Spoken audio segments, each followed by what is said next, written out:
السلام عليكم ورحمة الله وبركاته، جمعتكم مباركة جميعا. سؤال يطرح نفسه.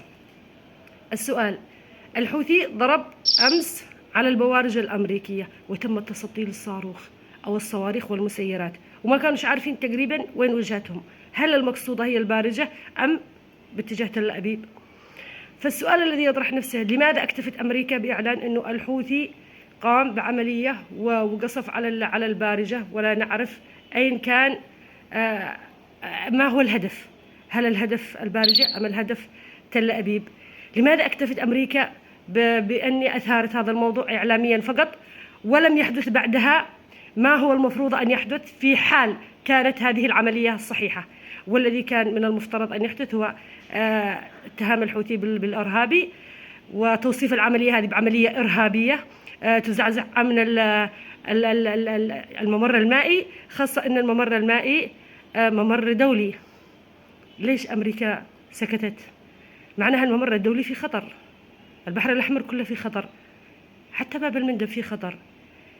ليش أمريكا اكتفت بأنها تثيره إعلاميا فقط وسكتت، بينما أيضا الحوثي لم يخرج يحيى سريع ويعلن بأنه تبنى هذه العملية؟ الذي عارف الإجابة اكتبها لي في التعليقات.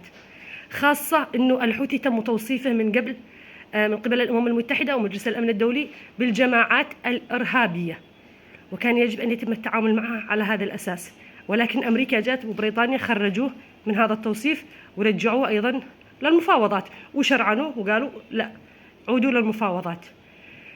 فكيف أمريكا الآن تسكت وتتغاضى عن الضربة هذه القوية دي زعزعت المهم يعني البارجة حقهم حرقت البارجة وصاروخها يعني على أساس. لماذا أمريكا اكتفت بإثارة الموضوع إعلاميا ولم توصف العملية بالعملية الإرهابية، ولم تتوعد بالرد، ولم حتى تنذر الحوثي أو تهدده حتى تهديد؟ هذا السؤال اشتري الإجابات في التعليقات. الذي هو فاهم يجاوب، والذي مش فاهم ومبردق ويدخل يسب لا توريني وجهك، لأنه بحضرك.